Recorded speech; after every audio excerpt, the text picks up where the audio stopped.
আল্লাহ পাক রব্বুল আলামিন বলেন, ওয়াকাদা রাব্বুকা আল্লা তা'বুদু ইল্লা ইয়্যাহু ওয়া বিল ওয়ালিদাইনি ইহসানা। জোরে বলুন আল্লাহু আকবার। আল্লাহ পাক রব্বুল আলামিন বলেন, আমি আল্লাহর পক্ষ থেকে 1 নম্বরের চূড়ান্ত পর্যায়ের সিদ্ধান্ত হলো তোমরা শুধুমাত্র কেবলমাত্র আমি আল্লাহর ইবাদত করবে। আমি আল্লাহর সঙ্গে কোনো কিছুকে তোমরা শরীক করতে পারবা না। আমি আল্লাহর ইবাদতের পরে তোমাদের জন্য চূড়ান্ত পর্যায়ের 2 নম্বর সিদ্ধান্ত আমি আল্লাহর পক্ষ থেকে, আমি আল্লাহর ইবাদতের পরে তোমরা তোমাদের মা বাবার ইবাদত করবে, মা বাবার খেদমত করবে, মা বাবার সেবা যত্ন করবে। ওয়াবিল ওয়ালিদাইনি ইহসানা, মা বাবার প্রতি ইহসান করবে। কোন পদ্ধতিতে, কোন প্রক্রিয়ায় মা বাবার প্রতি ইহসান করতে হবে আল্লাহ পাক রব্বুল আলামিন আয়াতের পরের অংশের মধ্যে বর্ণনা দিয়েছেন। আল্লাহ পাক রব্বুল আলামিন বলেন, ইম্মা ইয়াবলুগান্না ইনদাকাল কিবারা আহাদুহুমা আও কিলাহুমা ফালা তাকুল লাহুমা উফফিন ওয়ালা তানহারহুমা ওয়া কুল লাহুমা কাওলান কারীমা। জোরে বলুন আল্লাহু আকবার। আল্লাহ পাক রব্বুল আলামিন বলেন, তোমাদের পিতামাতা যখন বার্ধক্যে উপনীত হবে অথবা তোমাদের পিতামাতার মধ্য থেকে কোনো একজন যখন বৃদ্ধ হয়ে যাবে, খবরদার খবরদার তোমাদের পিতামাতার সঙ্গে এমন আচরণ তোমরা করতে পারবা না যেই আচরণের কারণে তোমাদের পিতামাতা তোমাদের মা বাবা দিলের মধ্যে কষ্ট পেয়ে জবান দিয়ে উফ শব্দটা উচ্চারণ করে। অথবা তোমাদের মা বাবা যখন বার্ধক্যে উপনীত হবে, তোমাদের মা বাবা যখন বৃদ্ধ হয়ে যাবে, তাদের আচরণে তোমরা বিরক্ত হয়ে খবরদার তোমাদের জবান থেকে বিরক্তির সুর তোমরা উচ্চারণ করবা না। তোমরা তোমাদের মা বাবার সঙ্গে সম্মান সূচক আচরণ করবে। এরপরে তোমরা তোমাদের মা বাবার সঙ্গে কি আচরণ করবে আল্লাহ পাক রব্বুল আলামিন পরের আয়াতের মধ্যে বর্ণনা দেন, ওয়াখফিদ লাহুমা জানাহায যুল্লি মিনার রাহমাতি ওয়া কুর রাব্বিরহামহুমা কামা রাব্বায়ানি সগীরা। জোরে বলুন আল্লাহু আকবার। আল্লাহ পাক রব্বুল আলামিন বলেন, তোমরা তোমাদের মা বাবার পদতলে ভালোবাসার ডানাকে বিছায়া দিবে আর আমি আল্লাহর কাছে দোয়া করবে, রব্বিরহামহুমা কামা রাব্বায়ানি সগীরা। আমি আল্লাহর কাছে তোমরা তোমাদের মা বাবার জন্য দোয়া করবে, আল্লাহ আমাদের মা বাবা ছোট্টবেলায় আমাদের প্রতি যেমন দয়া করেছেন, করুণা করেছেন, আপনিও আমাদের মা বাবার প্রতি অনুরূপ দয়া আর করুণা করুন। আল্লাহ পাক রব্বুল আলামিন এই জায়গায় সন্তানকে মা বাবার ব্যাপারে একটা দোয়া শিক্ষা দিলেন। কি দোয়া শিক্ষা দিলেন? তোমরা তোমাদের মা বাবার জন্য আমি আল্লাহর কাছে দোয়া করবে, আল্লাহ আমাদের মা বাবা ছোট্টবেলায় আমাদের প্রতি যেমন দয়া করেছেন, করুণা করেছেন, আপনিও আমাদের মা বাবার প্রতি অনুরূপ দয়া আর করুণা করুন। মা বাবার জন্য সন্তানকে আল্লাহ তাআলা অন্য কোন দোয়াও তো শিক্ষা দিতে পারতেন। আল্লাহ পাক রব্বুল আলামিন সন্তানকে মা বাবার ব্যাপারে এ দোয়াও তো শিক্ষা দিতে পারতেন, তোমরা তোমাদের মা বাবার জন্য আমি আল্লাহর কাছে দোয়া করবে, হায় আল্লাহ আপনি আমাদের মা বাবার জিন্দেগীর গুনাহ খাতাগুলোকে মাফ করে দেন। কারণ আল্লাহর কাছ থেকে বান্দার জন্য ক্ষমার চাইতে বড় নিয়ামত আর কিছু হতে পারে না। আমার মুসলমান বন্ধুগণ খুব ভালো করে বুঝবেন, আল্লাহ পাক রব্বুল আলামিন তার একজন বান্দাকে দুনিয়াতে সব দিয়েছেন, দুনিয়াতে সহায় সম্পত্তি দিয়েছেন, বড় প্রভাব প্রতিপত্তি দিয়েছেন, সবকিছু দিয়েছেন, কিন্তু আল্লাহর পক্ষ থেকে ক্ষমার ঘোষণা আসে নাই। ওই বান্দা আল্লাহর পক্ষ থেকে কিছুই পায় নাই। কথা বলেন ঠিক কিনা? অপরদিকে আল্লাহ পাক রব্বুল আলামিন তার একজন বান্দাকে দুনিয়াতে কিছুই দিল না, ভ্যান চালাই, রিক্সা চালাই, সুখ শান্তি কোনো কিছুই পেল না। কিন্তু আল্লাহর পক্ষ থেকে বান্দার জন্য ক্ষমার ঘোষণা। ওই বান্দার জন্য আল্লাহর পক্ষ থেকে এর চাইতে বড় নিয়ামত আর কিছু হতে পারে না। আল্লাহ পাক রব্বুল আলামিন সন্তানকে মা বাবার ব্যাপারে এ দোয়াটাও তো শিখাতে পারতেন। তোমরা তোমাদের মা বাবার জন্য আমি আল্লাহর কাছে দোয়া করবে, আমি আল্লাহ পাক রব্বুল আলামিন যেন তোমাদের মা বাবার জিন্দেগীর সমস্ত গুনাহগুলোকে মাফ করে দেই। অথবা আল্লাহ পাক রব্বুল আলামিন সন্তানকে মা বাবার ব্যাপারে এ দোয়াও তো শেখাতে পারতেন। তোমরা তোমাদের মা বাবার জন্য আমি আল্লাহর কাছে দোয়া করবে, আমি আল্লাহ পাক রব্বুল আলামিন যেন তোমাদের মা বাবার জন্য কবরের আযাবকে মাফ করে দেই। অথবা আল্লাহ পাক রব্বুল আলামিন সন্তানকে মা বাবার ব্যাপারে এ দোয়াও তো শিক্ষা দিতে পারতেন। তোমরা তোমাদের মা বাবার জন্য আমি আল্লাহর কাছে দোয়া করবে, আমি আল্লাহ পাক রব্বুল আলামিন যেন কাল কিয়ামতের ময়দানে তোমাদের মা বাবার হিসাব নিকাশকে সহজ করে দেই, ফুল সিরাতকে সহজ করে দেই, বিনা হিসাবে জান্নাতের উচ্চ মাকাম দান করে দেই। আল্লাহ পাক রব্বুল আলামিন সন্তানকে মা বাবার ব্যাপারে এমন কোন একটা দোয়াও তো শিক্ষা দিতে পারতেন। আল্লাহ পাক রব্বুল আলামিন সন্তানকে এই দোয়াটাই কেন শিক্ষা দিলেন? তোমরা তোমাদের মা বাবার জন্য আমি আল্লাহর কাছে দোয়া করবে, রব্বিরহামহুমা কামা রব্বায়ানি সগীরা। হায় আল্লাহ, আমাদের মা বাবা ছোট্টবেলায় আমাদের প্রতি যেমন দয়া করেছেন, করুণা করেছেন, আপনিও আমাদের মা বাবার প্রতি অনুরূপ দয়া আর করুণা করুন। মুসলমান বন্ধুগণ, সন্তানকে আল্লাহ পাক রব্বুল আলামিন মা বাবার ব্যাপারে এই দোয়াটাই কেন শিক্ষা দিলেন?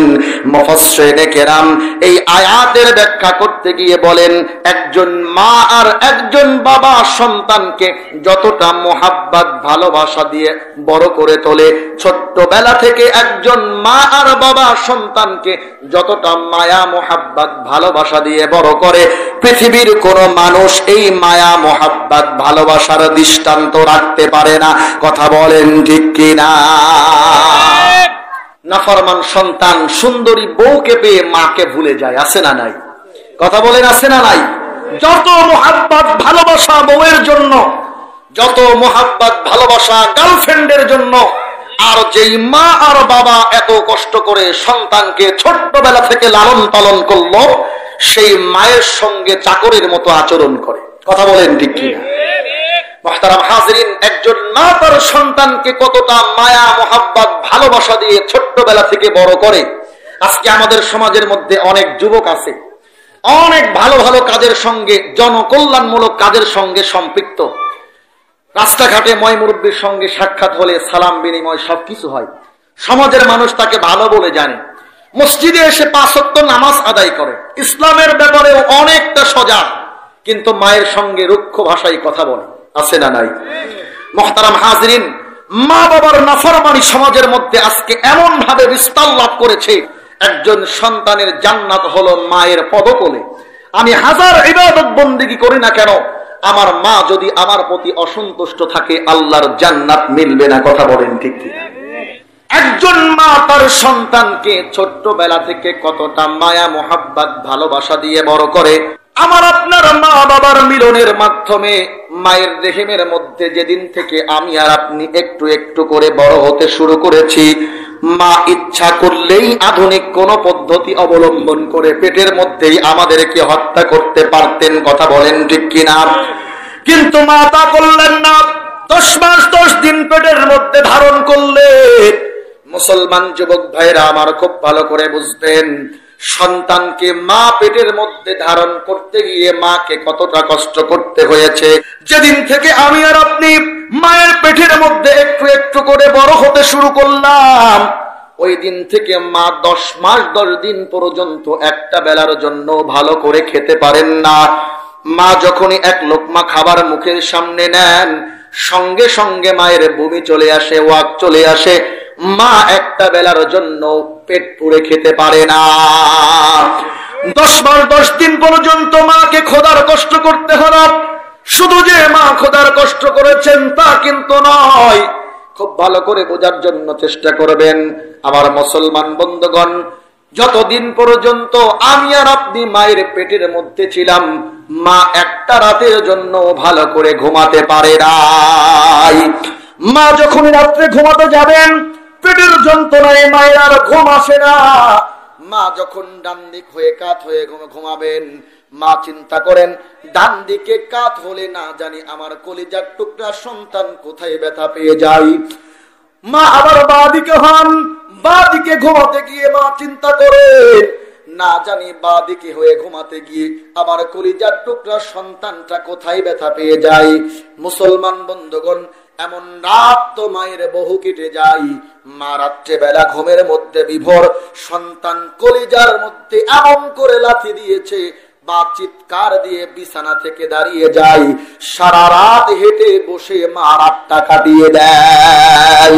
শুধু যে মা সন্তানকে পেটের মধ্যে রাখতেই কষ্ট করেছেন তা কিন্তু নয়, আমাকে আর আপনাকে মা নরমাল ডেলিভারির মাধ্যমে যেদিন দুনিয়াতে আনবেন, ওই দিন মা এতটা কষ্ট সহ্য করেছেন, পৃথিবীর মানুষ যেই কষ্টের কথা কল্পনাও ভাবতে পারে না। কথা বলেন ঠিক কিনা? চিকিৎসা বিজ্ঞানীরা বলেন একজন মানুষ তার শরীরের মধ্যে সর্বোচ্চ 45 ইউনিট ব্যথা সহ্য করতে পারে। এর বেশি ব্যথা যদি তার শরীরের মধ্যে দেওয়া হয়, ওই মানুষটা সঙ্গে সঙ্গে মারা যাবে, ওই মানুষকে আর বাঁচানো যাবে না। অথচ একজন মা সন্তানকে দুনিয়াতে আনতে গিয়ে 57 ইউনিটের বেশি ব্যথা মাকে সহ্য করতে হয়। ডাক্তারকে যদি প্রশ্ন করা যায়, ও ভাই ডাক্তার, যেখানে একজন স্বাভাবিকভাবে সুস্থ মানুষ তার শরীরের মধ্যে সর্বোচ্চ 45 ইউনিট ব্যথা সহ্য করতে পারে, এর বেশি ব্যথা যদি ওই মানুষের শরীরের মধ্যে দেওয়া হয়, মানুষটা সঙ্গে সঙ্গে স্পট ডেড হয়ে যায়, মানুষটা সঙ্গে সঙ্গে মারা যায়। তাহলে একজন মা 57 ইউনিট ব্যথা সহ্য করার পরেও কিভাবে দুনিয়াতে বেঁচে থাকে? সন্তানকে দুনিয়াতে আনতে গিয়ে, নরমাল ডেলিভারি করতে গিয়ে 57 ইউনিটের বেশি ব্যথা সহ্য করার পরেও বা কেমন করে দুনিয়াতে বেঁচে থাকে? ডাক্তারের মুখের মধ্যে কোনো কথা থাকে না, ডাক্তার কোনো জবাব দিতে পারেন না। শাহাদত আঙ্গুলি আসমানের দিকে উঠাইয়া ডাক্তার বলে, ভাই মা তো দুনিয়াতে বেঁচে থাকার কথা না, শুধুমাত্র কেবলমাত্র আল্লাহর কুদরতি ফাইসালা সারা দুনিয়াতে মা বেঁচে থাকার কথা না। বলেন সুবহানাল্লাহ। দুনিয়াতে সন্তানকে এনেই মা দায়িত্ব শেষ করে দেন তা কিন্তু না, দুনিয়াতে সন্তান আসার পরে মাকে আবার নতুন অভিজ্ঞতার মধ্য দিয়ে যেতে হয়। মুসলমান বন্ধুগণ, 2 বছর 2.5 বছর পর্যন্ত মা সন্তানকে কোলে করে মানুষ করেন। কত রাত তো এমন গিয়েছে, শীতের রাত্রে সন্তানকে ডান পাশে ঘুমিয়ে রেখেছে, সন্তান বিছনাটা ভিজিয়ে দিয়েছে, মা সন্তানকে তুলে আবার বাঁ দিকে রাখে, বাঁ দিকের বিছনাটাও ভিজে যায়। শেষ পর্যন্ত শীতের রাত্রে মা সন্তানকে বুকের উপরে রেখে গোটা রাত কাটিয়ে দেয়। আমার মুসলমান বন্ধুগণ, আমি আর আপনি 2.5 বছর পর্যন্ত, 2 বছর পর্যন্ত মায়ের দুধ পান করলাম।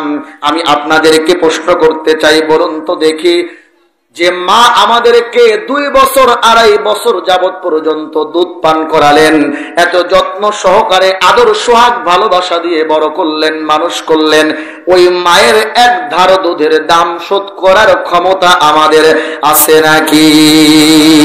যে মায়া মাই দুধ খাওয়ালো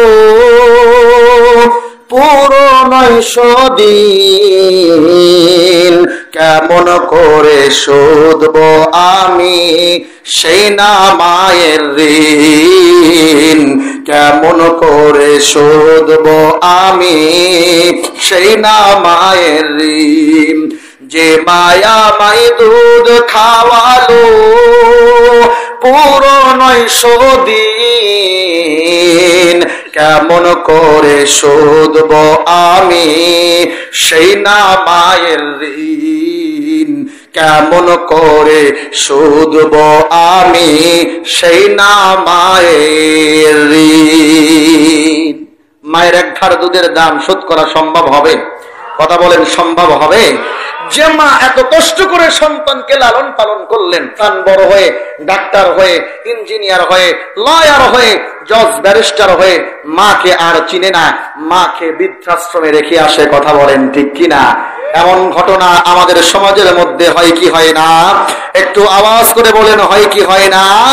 সন্তান জানি না যে আমার মা আমার বাবা আমার জন্য কত বড় নিয়ামত। সন্তান যদি জানতো যে আমার মা দুনিয়াতে আমার জন্য কত বড় নিয়ামত, সন্তান কখনো মায়ের সঙ্গে খারাপ আচরণ করতো না। কথা বলেন ঠিক কিনা? সন্তান জানবে কেমন করে? সন্তানকে তো আমি দ্বীনের শিক্ষা দিতে পারি নাই। ছোট্টবেলায় যদি আমি আমার সন্তানকে দ্বীনের শিক্ষা দিতাম, আমার সন্তানের মধ্যে যদি দ্বীনের বুঝ থাকতো, তাহলে আমার সন্তান জানতো, বুঝতো যে আল্লাহ পাক রব্বুল আলামিন আমার মায়ের উপরে আমার কি হক রয়েছে, আমার পিতামাতার আমার উপরে কি হক রয়েছে। সন্তান এটা জানতো, কখনো মায়ের সঙ্গে নাফরমানি করতো না, বাবার সঙ্গে নাফরমানি করতো না। কথা বলেন ঠিক কিনা? মা কেন এত দামি জানে না সকলে, জানতো যদি পড়তো দেখে কোরআন হাদিস খুলে।